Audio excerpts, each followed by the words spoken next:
बिस्मिल्लाहिर्रहमानिर्रहीम। अस्सलाम वालेकुम नाज़रीन, मैं हूं उनसा क्यानी और मेरे साथ मौजूद हैं हसनात मलिक, जर्नलिस्ट हैं। हसनात मलिक साहब, बहुत शुक्रिया आपके टाइम का, क्योंकि आप कोर्ट को कवर करते हैं तो आपके पास कोर्ट के हवाले से बहुत ज़्यादा मालूमात होंगे, एक आम इंसान से ज़्यादा आपको पता होगा, आप ख़ुद वहाँ जाते हैं।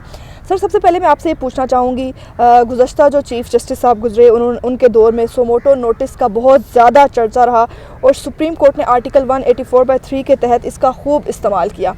लेकिन अभी जो मौजूदा चीफ़ जस्टिस ऑफ पाकिस्तान है, इन्होंने सोमोटो का जो इख्तियार है उससे मुतालिक 12 सितंबर को अपनी तकरीर में बात की। वो मामला आखिर कहाँ तक पहुँचा? शुक्रिया।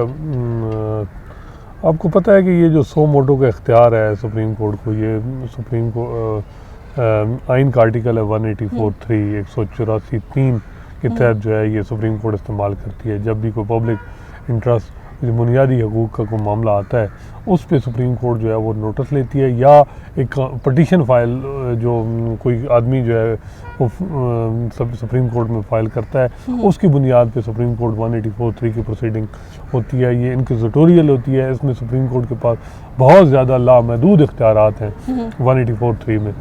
तो 184(3) का अगर हम देखा जाए तो यानी जो लायर मूवमेंट जो इफ्तिखार मोहम्मद चौधरी हैं, वो उनको जो माजूल किया गया उसकी वजह यही थी कि उन्होंने पब्लिक इंटरेस्ट लिटिगेशन में जो फाइनेंशियल मैटर थे, जिस तरह पाकिस्तान स्टील मिल की प्राइवेटाइजेशन का मामला था या इसके अलावा जो मामला, उन मामलात में इंटरफेरेंस की और प्राइवेटाइजेशन रोक दी, जिसकी वजह से उस वक्त की जो गवर्नमेंट थी मुशर्रफ, वो इनसे नालां थी और उन्होंने एक रेफरेंस फाइल किया, जिसके बाद वो उनको घर जाना पड़ा। लेकिन वकला तहरीक के बाद वो फिर दोबारा वो बहाल हुई, और जब बहाल हुई है तो उसके बाद उन्होंने जो है मार्च 2009 में जो एक रिस्टोर जुडिशरी थी, उन्होंने 184(3) का बेदरेग इस्तेमाल किया। और 184(3) में उन्होंने जो सोमोटो या पब्लिक इंटरेस्ट लिटिगेशन जिसे कहते हैं, इसमें मुख्तलिफ़ किस्म के सियासतदानों को भी नायल किया कि जी को वारंटों का इस्तेमाल करके जी बाट 1F लगाया, फेक डिग्री में, ड्यूल नेशनलिटी में और मुख्तलिफ़ मामलात में चीज़ों में जो है सियासतदान नायल हुई है, पॉलिटिशियन, लॉ मेकर। इसके अलावा जो गवर्नेंस के इशू थे उन पे उन्होंने काफ़ी ज़्यादा जो करप्शन थी मुल्क की मामलात में, उनमें किया, रेंटल पावर, हज स्कैंडल और मुख्तलिफ, ये इफ्तिखार मोहम्मद चौधरी के उन्होंने बहुत ज़्यादा इस चीज़ का इस्तेमाल किया 184। उसके बाद जब उनके जाने के बाद थोड़ा सा टाइम, जब तसद्दुक़ हसन जिलानी और मियाँ साकिब निसार का टाइम आया, तो नासुल मुल्क का जो टाइम आया वो तकरीबन 1.5 साल का टाइम था। उसमें 1.5-2 साल में उन्होंने जो जुडिशल रिस्ट्रेन का मुजाहरा किया और जो है वो सोमोटो का इस्तेमाल नहीं किया। और जब अनवर ज़ईद जमाली का टाइम आया तो उन्होंने 1 साल में तकरीबन स्पेयरिंगली जो है सोमोटो का इस्तेमाल किया। फिर उसके बाद आए साकिब निसार साहब। साकिब निसार साहब ने जो 1 साल था उनका, उसमें उन्होंने बड़ी जुडिशल रिस्ट्रेन का मुजाहरा किया और बहुत कम 184(3) के तहत केसेस की समाअत की और उनको किया। लेकिन जब उनका आखिरी साल था तो उन्होंने एक किस्म का जो एग्जेक्टिव को टेक ओवर कर लिया, यानी उन्होंने हर मामले में जो है ना वो जो है वो इंटरफेयर, और उन्होंने कि जी डैम बनाना है, पानी का मसला है वो भी सुप्रीम कोर्ट ने करना है, आबादी को कंट्रोल करना है वो भी सुप्रीम कोर्ट ने करना है। इसके अलावा भी और भी बहुत हर किस्म के मामले में उन्होंने सोमोटो हर चीज़ में लिया। प्रोविंशियल मैटर थे या फेडरल गवर्नमेंट के, अतवार को भी अदालत लगती थी, एक कचहरी का समा होता था लाहौर में, तो वो होता था। फिर लेकिन हमने देखा है कि उसके बाद जब उन्होंने ये पब्लिक इंटरेस्ट लिटिगेशन का इस्तेमाल किया, उससे एक ये हुआ कि वो कंट्रोवर्शियल बहुत ज़्यादा हो गए। सियासतदानों ने कहा कि जी सुप्रीम कोर्ट हमारे मामलात में इंटरफेयर कर रही है। इवन जुडिशलाइजेशन ऑफ पॉलिटिक्स, यानी जुडिशरी जो है 184(3) के ज़रिए जो है ऐसा लग रहा है कि एक मखसूस पार्टियों के ख़िलाफ़ जो है इस्तेमाल हो रहा है और मुख्तलिफ उनको टारगेट किया जा रहा है और कुछ पार्टीज़ को फेवर की जा रही है। और ये एक एलिगेशन था साकिब निसार साहब पे कि जी आपने जो है वो इलेक्शन से पहले जो है वो नून लीग को टफ टाइम दिया और ये वो। उसके बाद जब आसिफ सईद खोसा साहब का टाइम आया, उन्होंने अपने जो 11 महीने तकरीबन उनके थे, अब टोटल 10 दिन रह गए, उन्होंने कोई भी सोमोटो नहीं की। 184(3) के तहत जो पटिशन हुई मुख्तलिफ और वो भी उन्होंने कोई 3-4 जो है एंटरटेन, जो खुद उनके दौर में हुई, उन्होंने जो एंटरटेन तो काफ़ी की, जो 3-4 उन्होंने समाअत की जिन पे उन्होंने जो है वो किया, उसमें भी उन्होंने बड़ी ट्रांसपेरेंसी जो है रखी। और जो सीनियर मोस्ट जजेस ने सुप्रीम कोर्ट, उनका बेंच बनाया कि वो बैठ के जो है वो केसेस की समाअत करें। जिस तरह अभी मामला था, क्या नाम है इसका, आर्मी चीफ का, उसमें तो खैर सीनियर मोस्ट नहीं थे जजेस को इस्तेमाल किया, लेकिन उसके अलावा जो मतलब एक मामला था फाटा, एक एंटरटेनमेंट सेंटर जो बनाया गया मुख्तलिफ, जिसमें लोग जो मुख्तलिफ किस्म के मिलिटेंट्स को रखा गया है, उनके हवाले से केस की समाअत हो रही है। तो उसमें उन्होंने लार्जर बेंच में सीनियर मोस्ट जजेस को बिठाया अपने बेंच, लेकिन देखा गया है कि उन्होंने बहुत कम इसको इस्तेमाल किया और गवर्नेंस के मामलात में कोई इंटरफेरेंस नहीं की। पीटीआई के जो भी मतलब एक सवाए आर्मी चीफ के एक्सटेंशन का मामला है, इसमें भी उन्होंने जुडिशियल रिस्ट्रेन का मुजाहरा करके उनको टाइम दिया कि आप लेजिस्लेशन करें। और इसके अलावा किसी भी जो उनकी तकर्री थी, वो सुप्रीम कोर्ट की हद तक उन्होंने किसी मामले में इंटरफेरेंस नहीं की। इवन जो उनकी अकाउंटेबिलिटी कैंपेन थी, उसको भी उन्होंने कोई उस पर इस तरह नहीं किया कि जी मतलब उसमें कोई नोटिस लिया हो, किसी की पकड़ की हो नैब ने, या उसको रिलीफ दिया हो। इवन बल्कि उन्होंने इस चीज़ को सपोर्ट किया कि जी जो अकाउंटेबिलिटी की कैंपेन है ये खोसा साहब ने। और इसी वजह से एक दफ़ा इमरान खान साहब से मैं मतलब एक बनी गाला मुलाकात हुई थी जब पनामा का, तो वो कह रहे थे कि मेरे जो फेवरेट जज हैं वो आसिफ सईद खोसा हैं। और मैं हैरान, क्योंकि वो उन्होंने पूरा पनामा जो केस था वो खुद आते थे सुप्रीम कोर्ट में बैठ के सुनते थे, तो वो कहते हैं कि मैं बड़ा अमेज़ हूँ कि अभी भी बड़ी खुशी होती है कि पाकिस्तान में इस किस्म के लायक फायक जज हैं जो इस किस्म के हैं और बोल्ड जज हैं।